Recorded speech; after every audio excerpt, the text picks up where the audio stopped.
सब क्या हो गया? आपका प्रकट हो गया। इसलिए आप अनुपम हो। और क्या लिखा कि शुभ अशुभ विभाव अभाव कीन। शुभ अशुभ विभाव क्या होता है? कि भगवान आपने तो सारे परिणामों को, जितने भी शुभ अशुभ आदि विकारी परिणाम हैं, उनका तो अभाव कर दिया। लेकिन शुद्ध भाव को आपने क्या किया? प्रकट किया, शुद्ध भाव का आश्रय लिया। ख्याल में आया? और हमारी प्रवृत्ति कैसी है कि शुभ अशुभ वृत्ति एकांत दुख निश्चित चैतन्य विरोधी है। क्या अशुभ वृत्ति एकांत में शुभ हो चाहे अशुभ हो, ये दोनों ही वृत्तियां, दोनों ही प्रवृत्तियां, चाहे अच्छा परिणाम माने मंद परिणाम करो पुण्य रूप, चाहे अशुभ परिणाम पाप रूप करो, ये सब क्या है? एकांत दुख हैं, दुख स्वरूप है ये। लेकिन हम इसमें क्या मान लेते हैं कि किसी में तो अच्छा मानते हैं, किसी को उपादेय मानते हैं, किसी को हे मान लेते हैं। पाप कौन करना चाहता है आज की डेट में? पाप कोई करना नहीं चाहता, लेकिन पाप हुए बिना रहते नहीं। आपकी कौन सी प्रवृत्ति ऐसी होती है जिससे पाप नहीं होता? पुण्य तो आप बहुत माने 24 घंटे में यदि आकलन किया जाए तो कितना पुण्य करते हो? और बाद बाकी जो प्रवृत्तियां आपकी देखी जाती हैं, तो वो पुण्य रूप होती हैं क्या पाप रूप होती हैं? तो यहाँ बात क्या कर रहे हैं कि ये प्रवृत्तियां जो हैं पुण्य और पाप रूप, इन प्रवृत्तियों में हमारी बुद्धि कैसी चलती है कि एक को उपादेय मानती है और एक को हे मानती है। एक को उपादेय और एक को हे। जबकि भगवान की दृष्टि में क्या है? दोनों ही हे है। दोनों ही हे है। क्यों? दोनों ही हे क्यों? क्योंकि शुभ अशुभ विभाव अभाव कीन, यदि उनको ये उपादेय भाषित होते तो भगवान आप उनको अपने पास रखते ना। लेकिन आपने तो उनका क्या किया? अभाव किया है। क्या किया है? अभाव। तो वो अभाव किए हैं आप, इसका मतलब ये है कि ये प्रवृत्तियां कुछ अच्छी नहीं है, ये खोटी हैं, ये त्यागने योग्य है। त्यागने योग्य नहीं होती तो भगवान त्यागते नहीं। लेकिन हमको क्या लगता है कि भगवान तो भगवान बन गए हैं, उनको वीतरागता प्रकट हो गई है, उनके राग देश रहा नहीं, तो उनको तो शुभ अशुभ वृत्ति से कोई लेना देना है नहीं। लेकिन हम तो अभी सदग्रस्त हैं, हम तो घर गृहस्थी वाले हैं। हम ऐसा नहीं करेंगे तो कैसे काम चलेगा? हम दुकानदारी नहीं करेंगे तो हमको पैसे कैसे आएगा? हमारी रोजी रोटी कैसे चलेगी? हम मंदिर नहीं जाएंगे, पूजा पाठ नहीं करेंगे, तो भगवान की पूजा पाठ और दूसरा कौन करेगा? या यूँ कहें कि भगवान की पूजा पाठ करना हमारा परम कर्तव्य है। सठ आवश्यकों में पहला आवश्यक है देव पूजा। तो फिर आप इसको दोनों को त्याज्य या त्याज्य क्यों कह रहे हैं? शुभ अशुभ वृत्ति एकांत दुख क्यों कह रहे हैं? शुभ अशुभ विभाव अभाव कीन, भगवान आपने तो दोनों ही शुभ और अशुभ वृत्तियों का क्या किया? अभाव किया। और हमको आप बता रहे हो कि ये दोनों ही एक है और ये त्याग करने योग्य है। लेकिन हमको तो ये बताया जाता है कि श्रावक अवस्था में शुभ करने जैसा है, देव पूजा करने जैसी है। देव पूजा गुरु उपासति स्वाध्याय संयम स्तपा दानम चेति गृष्टानाम षट कर्माणि दिने दिने, ये 6 आवश्यक हमारे श्रावकों के लिए परम आवश्यक कहे गए हैं।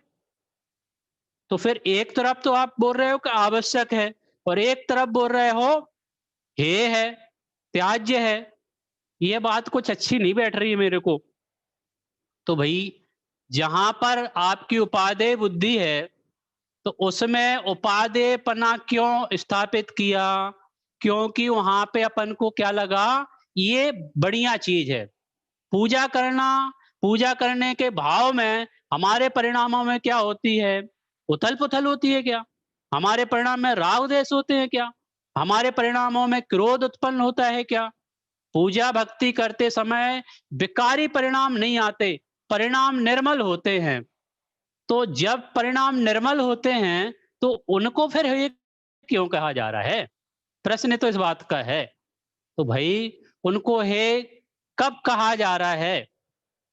कि भाई आप यदि शुद्ध भाव का आश्रय लेंगे, तो ये तो सब अपने आप छूट जाएँगे, आपको छोड़ने की आवश्यकता नहीं पड़ेगी। और भगवान ने कोई ज़बरदस्ती छोड़ा हो शुभ-अशुभ परिणामों को, ऐसी बात नहीं है। वो तो सहज ही छूट गए। ख्याल में आया? शुभ परिणामों का उनको विचार नहीं आता कि अब इन जीवों का क्या हो रहा होगा, इन जीवों को कैसे उपदेश दिया जाए, इनका कल्याण कैसे हो, इनके कल्याण का मार्ग तो हमें बताना पड़ेगा कि नहीं, नहीं तो कैसे कल्याण होगा जगत के जीवों का? ऐसा विचार करते हैं वो। वो ग्रंथ लिखते हैं तो इस विचार से लिखते हैं, भैया वो अपनी आत्म विशुद्धि के लिए ग्रंथ लिखते हैं। उनका सदुपयोग में मन नहीं लगे, सदुपयोग से यदि बाहर आते हैं, तो सदुपयोग को दृढ़ करने के लिए ग्रंथों की रचना करते हैं। और कैसे करते हैं कि निज में डूब-डूब के, निमग्न होकर लिखते हैं। बाहर आते हैं, लिखते हैं, फिर अंदर जाते हैं, फिर बाहर आते हैं। जब-जब बाहर आते तब-तब लिखते और लिखते-लिखते अंदर चले जाते हैं। तो ये है मुनिराजों का असली स्वरूप। ख्याल में आया? तो शुभ-अशुभ विभाव अभाव कीन, हम सभी इस बात को अच्छी तरीके से समझ लेवें कि यदि हमने इन परिणामों में यदि हे उपादेय बुद्धि लगाई, तो हम शुद्ध भाव को प्रकट नहीं कर पाएँगे। यदि हमारा लक्ष्य शुद्ध भाव का है, तो इनका भाव करना पड़ेगा। यदि हमारा शुद्ध भाव का लक्ष्य नहीं है, तब तो फिर आप किसी को उपादेय मान लो, किसी को हे मान लो, चलेगा।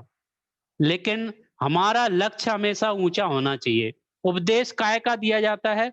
उपदेश हमेशा ऊँचा दिया जाता है, ऊँचे बढ़ने के लिए। ख्याल में आया? लक्ष्य हमेशा ऊँचा होना चाहिए। तो हमारा शुद्ध भाव का जैसे भगवान आप बन गया हो ना, जैसे आपका चेतन स्वरूप प्रकट हुआ है, जैसे आप परम पद में स्थित हैं, परमात्म पद परम पावन आपका चरित्र हो गया है, वैसा ही चरित्र हमारा बने। आपको देख-देख के हम अपने चरित्र को परम पवित्र करना चाहते हैं, इसलिए यहाँ पे बात कही, शुभ-अशुभ विभाव अभाव कीन। कि शुभ और अशुभ विभाव कैसे हैं? अभाव किए हैं प्रभु आपने और हमें क्या करना है? हमें भी अभाव ही करना है। ऐसा नहीं है कि एक को तो अभाव करने के लिए बोला जा रहा है और एक को बोला जा रहा है तुम करो बेटा कोई दिक्कत नहीं है, ऐसा नहीं है। यहाँ पे सबके साथ एक ही बात है, एक ही निर्णय है कि ये यदि आप चाहोगे तो आपको भी त्यागना पड़ेगा और भगवान ने तो त्याग किया ही है ना? ये अलग-अलग नहीं है कि भाई आप करो तो कोई दिक्कत नहीं, है ना? लेकिन हमें तो करना आवश्यक है ना, आप त्याग कर दो तो कोई दिक्कत नहीं, लेकिन हमें तो त्याग कैसे हम करें अभी? अभी वर्तमान स्थिति में कैसे त्याग करें?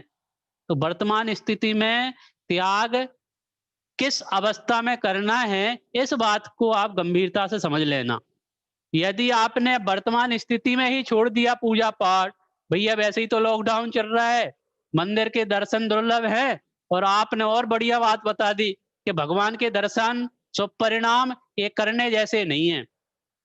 अशुभ परिणाम तो करने जैसे हैं ना, तो भैया ना शुभ परिणाम करने जैसे हैं, ना अशुभ परिणाम करने जैसे हैं। तो फिर बढ़िया है, पूजा-पाठ नहीं करें ना, भक्ति, स्वाध्याय नहीं करें फिर, क्या करें? या जब तक हमारी स्थिति इस रूप में ना चली जाए कि हम बाहर में हमारा विकल्प आए ही नहीं, हम अंदर में ही शुद्ध उपयोग में लीन हो जाएं, तब तो शुद्ध उपयोग अवस्था में इन अशुभ वृत्तियों का कोई काम ही नहीं है। लेकिन जब तक उस दशा तक समझो नहीं पहुंचते हैं, तब तक हमारा लक्ष्य उसकी ओर रहना चाहिए और काम जो कर रहे हो आप, वो करते रहना चाहिए। लेकिन उसमें भी उपादेयपना की बुद्धि हमको नहीं रखना चाहिए। यदि आपने उपादेयपने की बुद्धि रखी कि ये बढ़िया है, ये बढ़िया है, ये बढ़िया है, तो फिर काम नहीं बनेगा। बढ़िया है, लेकिन उससे आगे बढ़ने का कोई प्रयास हमें, पुरुषार्थ हमें करना चाहिए। इसलिए यहाँ पे हमको प्रेरणा दी जा रही है। भगवान की स्तुति से हम वंदनीय कैसे बने? भगवान तो वंदनीय हैं ही, लेकिन हम वंदनीय कैसे बने? कि हमारे बंधन का जो कारण है, वो कारण परमात्मा है, और वो कारण परमात्मा से कार्य परमात्मा बना जाता है। कारण कौन है? कि जो हमारे अंदर में विद्यमान है, वर्तमान में भी विद्यमान है। इसको सिर्फ कार्य रूप परिणमित करने का हमारा पुरुषार्थ होना चाहिए। फिर आगे देखो क्या कहते हैं, स्वाभाविक परिणति में अछीन। कि हे भगवान, आपकी जो परिणति है स्वाभाविक है, स्वाभाविक। और स्वाभाविक क्यों है? कि वो स्वभाव के आश्रय से प्रकट हुई है। यदि विभाव के आश्रय से, पर के आश्रय से हुई होती तो वो स्वाभाविक नहीं हो सकती थी। ख्याल में आया? बोलो। शक्कर, शक्कर की मिठास कैसी है? नेचुरल है कि कहीं से केमिकल आदि मिला के कोई ऐसा कुछ कोई विधि से उसको मीठा किया गया है? नींबू में जो खटासपना आया है वो कैसी है? नींबू की खटासपन, नींबू का खटासपन कैसा है? वो स्वाभाविक है कि किसी ने भैया कुछ क्या बोलते हैं उसको, लिक्विड डाल के खट्टा वाला रसायन मिला के उसको खट्टा कर दिया हो, कोई इंजेक्शन लगा दिया हो। आजकल चल रहा है ना कि भाई इतनी छोटी सी लौकी है, उसको इंजेक्शन लगा दो तो इतनी बड़ी बन जाती है। बिना दवाइयों के काम नहीं हो रहा है। सारे फल, सारी सब्जियां दवाइयों से पकाई जा रही है। नेचुरल कोई चीज नहीं मिल रही है मार्केट में। तो भैया नेचुरल तो नेचुरल ही होता है। अब आज की स्थिति में कोई कुछ भी कितना भी मिलावट कर लेवे, लेकिन वो असली चीज नहीं हो सकती है। मिलावट करने वाली चीज असली नहीं हो सकती है। जो असली होगी उसमें मिलावट नहीं हो सकती।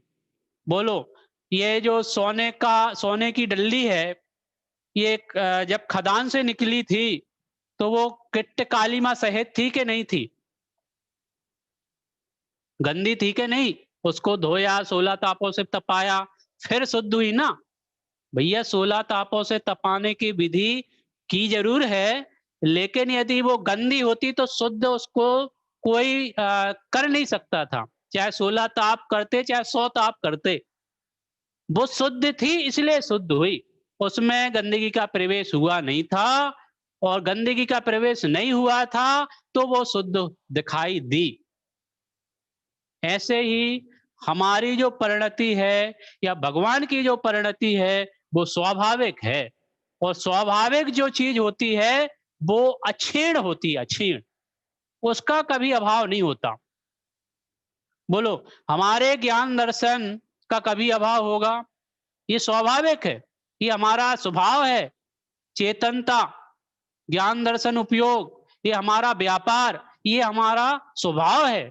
ये कभी नष्ट होंगे कि नहीं? किस स्थिति में चला जाए कि भाई हमारा जानना बंद हो जाएगा? ये निगोदीय अवस्था में भी जाएगा ना, निगोदीय अवस्था में, तब भी वहां जानने का स्वभाव छूटेगा नहीं। हाँ, उघाड़ अपने आप में अक्षर के अनंतवे भाग वाला रहेगा कि वो कितना जानता निगोदिया जीव के अक्षर के अनंतवा भाग जानता होगा। ख्याल में आया? लेकिन जानना ये उसका स्वभाव, वो किसी भी अवस्था में पहुंच जाए, चाहे नरक में, चाहे निगोद में, चाहे देव में, चाहे मनुष्य में, चाहे त्रियंच में, ये स्वभाव कभी छूटता नहीं। ख्याल में आया? ये स्वभाव कभी छूटता नहीं। इसलिए ये स्वाभाविक परिणति में अछीन। हे भगवान, आपकी जो परिणति है वो स्वाभाविक है और वो कभी नष्ट नहीं होती है। इस बात को यहाँ पे इंगित किया गया। ख्याल में आया? अब आगे कहते हैं, देखिए अगली पंक्तियां पढ़ते हैं। अष्टादश दोष विमुक्त धीर, स्वचतुष्ट में राजत गंभीर, मुनि गण धरादि से बत महंत नव केवल लब्धि रमाधरंत। क्या बोला अपन ने, ये अष्टादश दोष विमुक्त धीर कि हे भगवान, आपकी और क्या विशेषता है, आपकी और क्या लक्षण, आप कैसे हो भगवान? बोले आप अष्टादश दोष विमुक्त धीर। धीर धीर आप कैसे हो भगवान कि अष्टादश दोषों से विमुक्त हो। इसमें आगे के छंद में बोला था ना, तुम जग भूषण दूषण वियुक्त, कि आप जगत के आभूषण हो और दोषों से कैसे हो, दूषण वियुक्त, माने दोषों से रहित हो। कोई भी दोष आपके पास नहीं है। संसार के प्राणियों में तो अनंत दोषों के पिंड ही है संसार के प्राणी, पर्याय दृष्टि से देखा जाए तो, ध्रुव दृष्टि से नहीं। ख्याल में आया? सबकी अपेक्षाएं अलग अलग होती है। कथन अपेक्षा से हमें समझना चाहिए कि ये जो बात कही जा रही है ये किस अपेक्षा से कही जा रही है। हम अभी बोले कि भैया आप तो दोषी हो, आप में बहुत सारे दोष है, आप में राग है, द्वेष है, अज्ञानता है, मिथ्यात्व है, ना जाने और कौन कौन से दोष हैं। तो ये जो दोष की बात कही जा रही है, ये वर्तमान पर्याय की अपेक्षा से अशुद्ध और व्यवहार न्याय की अपेक्षा से बात कही जा रही है, निश्चय न्याय का कथन नहीं है। ख्याल में आया? तो यहाँ पे जो बात कही कि अष्टादश दोष विमुक्त धीर, कि अष्टादश दोष के 8 क्या बोलते हैं, 18 दोषों से रहित होते हैं आप। और रतनकण साहब का 4 में लिखा गया है, क्षुत पिपासा जर आतंक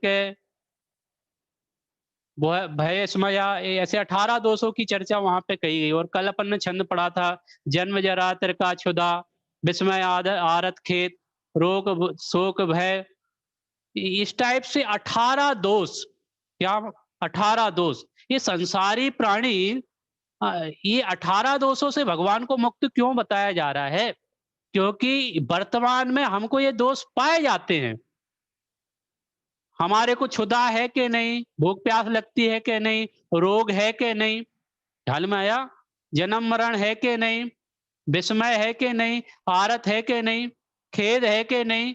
ये जितने भी जिन जिन प्रसंगों से, जिनके माध्यम से, जिन कारणों से हम वर्तमान में दुखी हैं, उन दुखों से मुक्त होना है तो इन दोषों को छोड़ना पड़ेगा। तो भगवान आपने क्या किया कि 18 ही दोषों को छोड़ दिया है। जन्म जरा तिरखा क्षुधा आदि 18 दोषों को क्या किया है आपने, छोड़ दिया है। आप इससे क्या हो गए हो, विमुक्त हो गए हो। विमुक्त होने का मतलब आप इनसे रहित हो गए हो, एक भी दोष आप में नहीं रहा।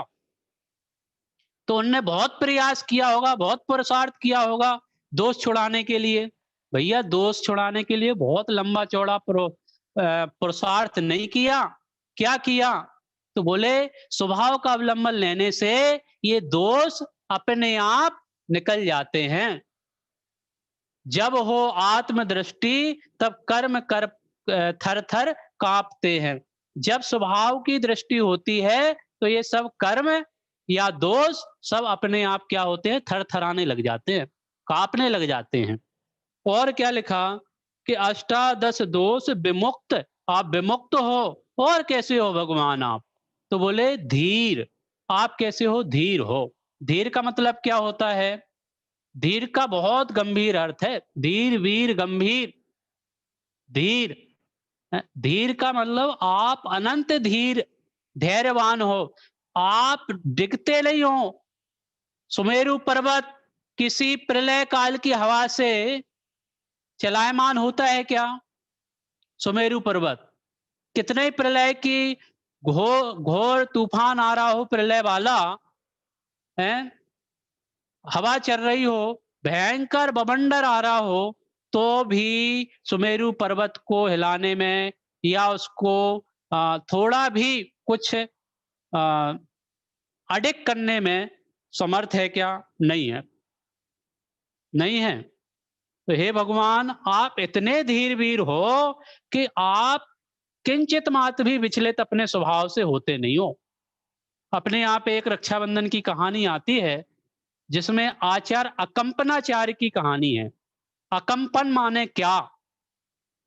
अकंपनाचार्य तो वो नाम के आचार्य हुए ही हैं रक्षाबंधन की कथा जिनमें से जिनके माध्यम से हम सुनते हैं कि भाई अकंपनाचार्य मुनि राजों के ऊपर उपसर्ग हुआ था और विष्णु कुमार मुनिराज ने वो उपसर्ग का निवारण किया था मुनि पद को त्याग कर। तो फिर आचार्य अकंपन ने क्या किया? बोले अकंप स्वभाव में स्थापित रहे। वो इतना भयंकर उनने समझो बवंडर खड़ा किया, उन सारे शास्त्र मुनिराजों का संग विचलित हो गया।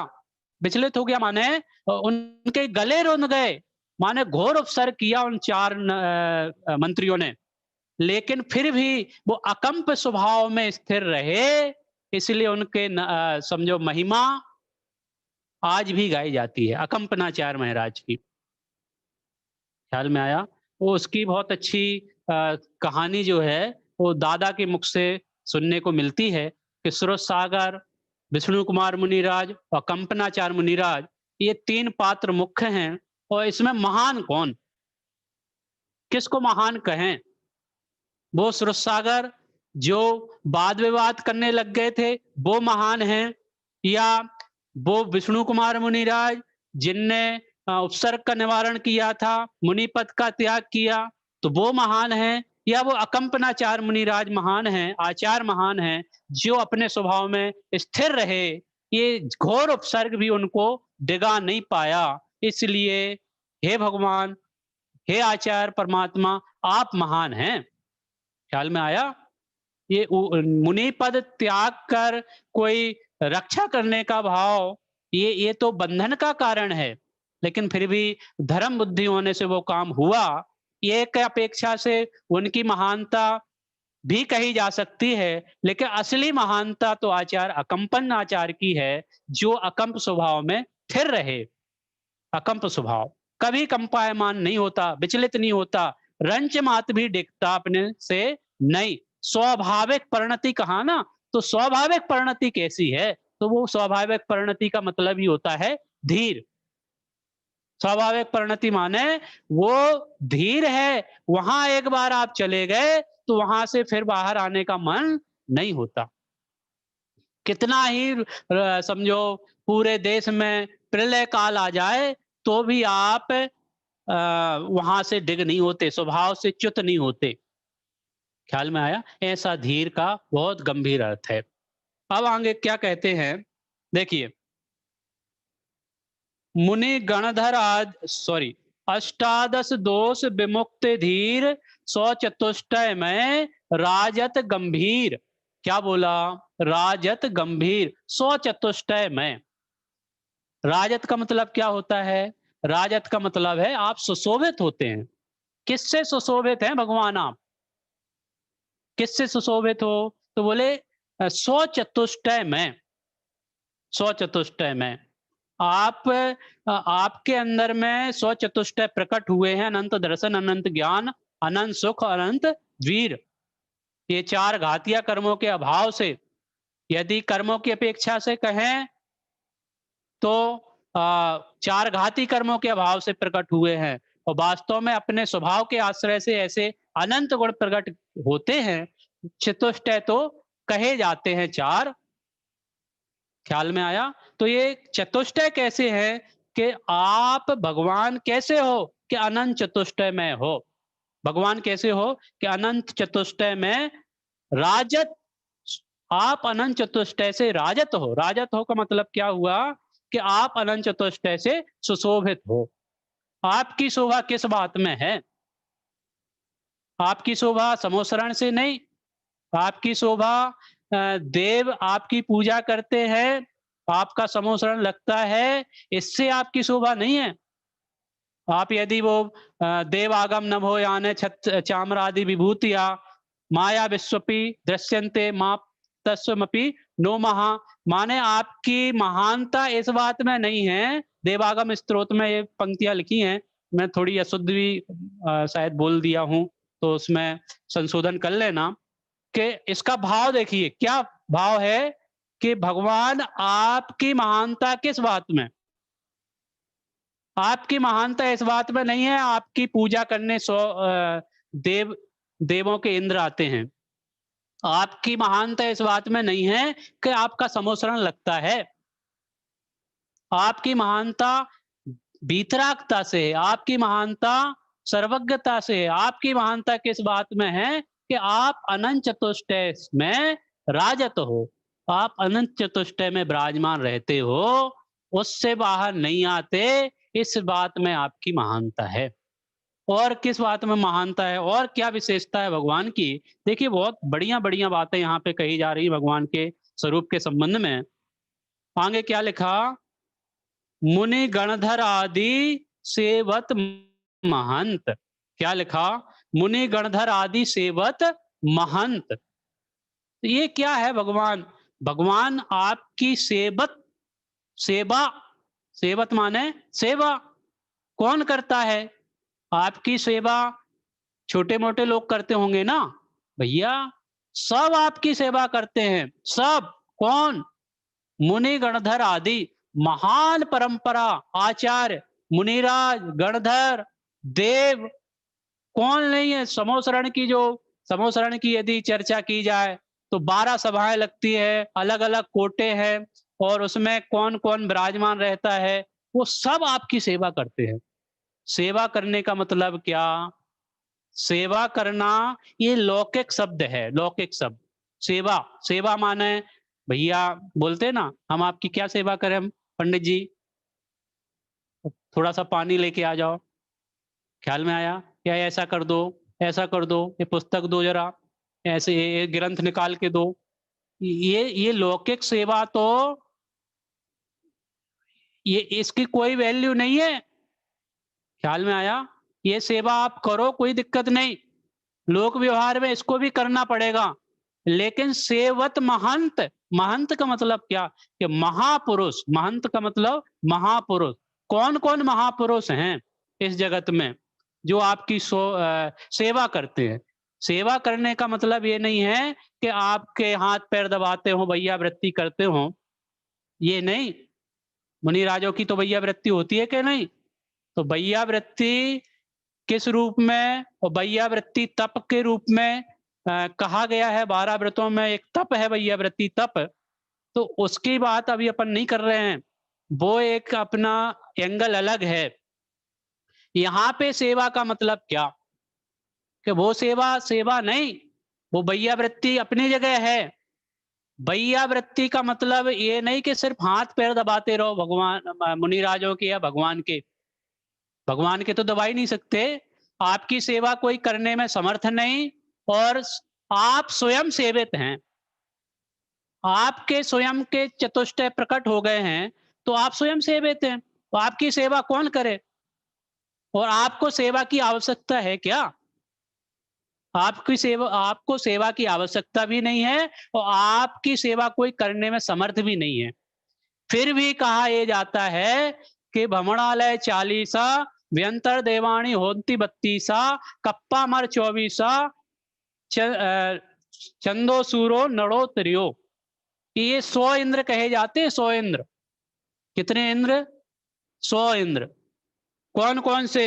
भ्रमणालय 40 के भवनवासी 40, भवनवासियों देवों के 40, और व्यंतर देवाणी होती 32, और व्यंतर देवों के 32।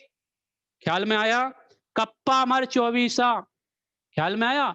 तो ये कौन कौन से 40, ये क्या बोलते हैं, व्यंतरों के 32 और कल्पवासियों के 24, और ज्योतिषियों के 2 सूर और चंद्र, ऐसे 2 इंद्र, और एक नर मतलब मनुष्य में जो चक्रवर्ती वो, और पशुओं में शेर, पशुओं के जो राजा हैं इंद्र है वो सिंह।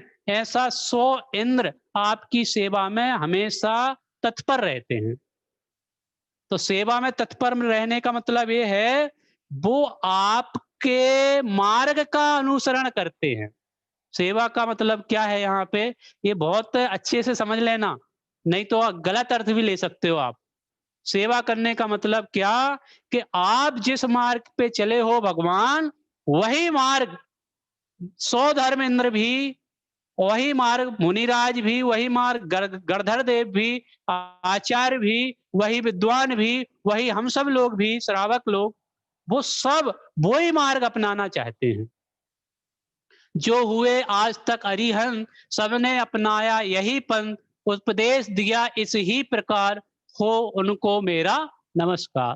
कि सबने एक ही काम किया है कि जो स्वभाव का अवलंबन सबने लिया, उस स्वभाव के अवलंबन से आप भगवान बने, तो वो स्वभाव का अवलंबन यदि हम लेंगे, तो हम भी क्या हो जाएंगे, उनकी सेवा में हाजिर हैं। माने सेवा का मतलब क्या, कि सेवा का मतलब उनके मार्ग का अनुसरण करना, उनके मार्ग का अनुसरण करना सेवा का मतलब है। ख्याल में आया?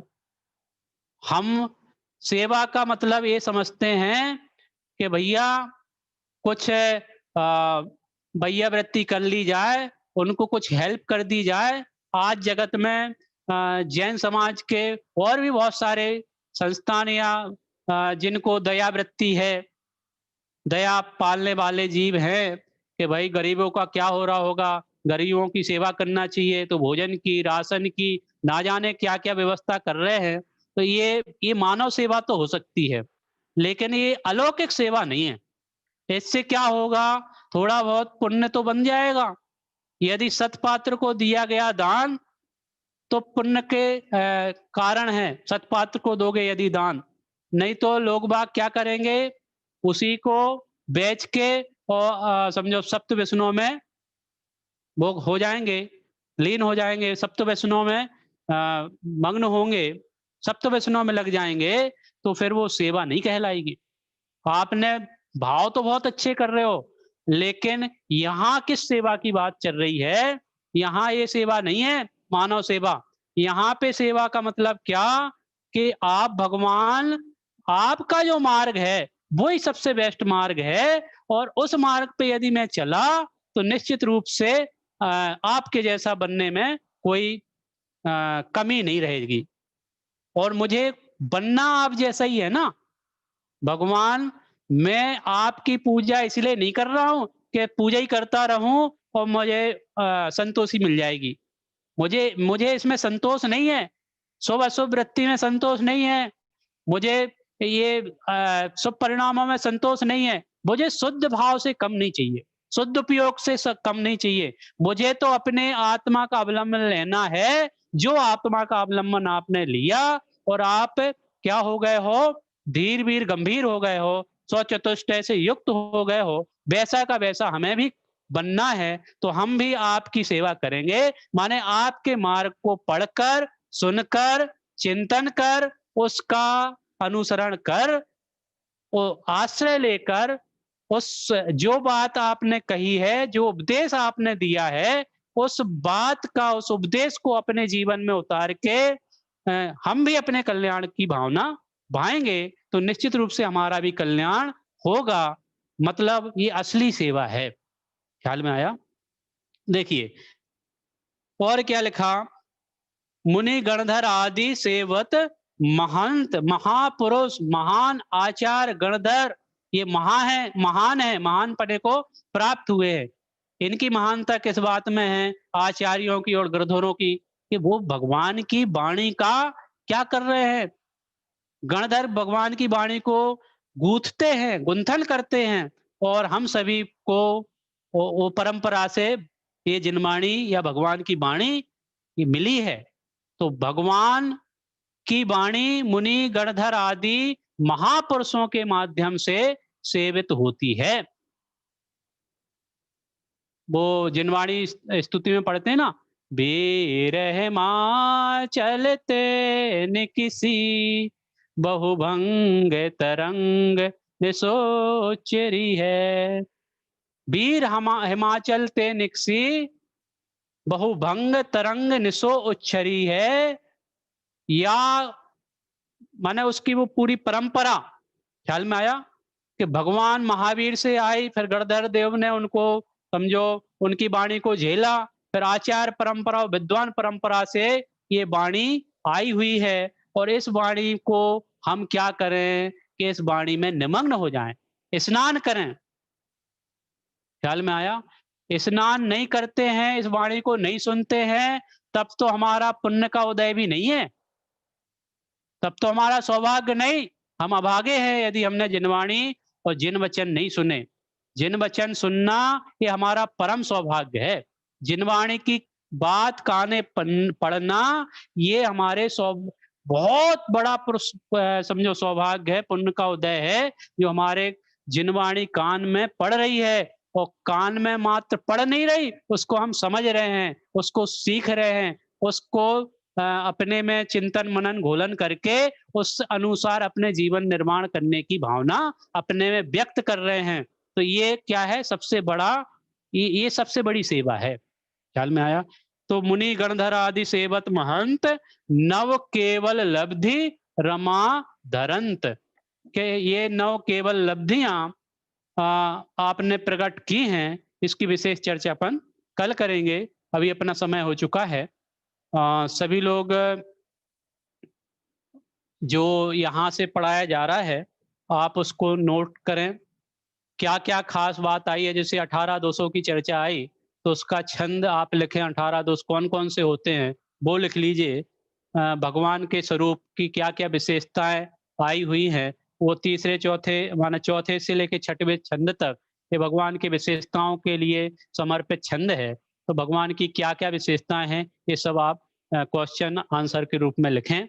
और सबसे बड़ी बात, इसको ना केवल समझें, अपने कंठ में विराजमान करें और इनकी भावों को समझ के अपने जीवन का सुंदर निर्माण करें, अपना कल्याण करें। इसी मंगल भावना के साथ विराम लेता हूँ। संक्षेप में जिनवाणी विनय। निज निधि निज में बताई, यह अनंत उपकार है, उसके लिए जिन वाणी माँ को वंदना सत बार है।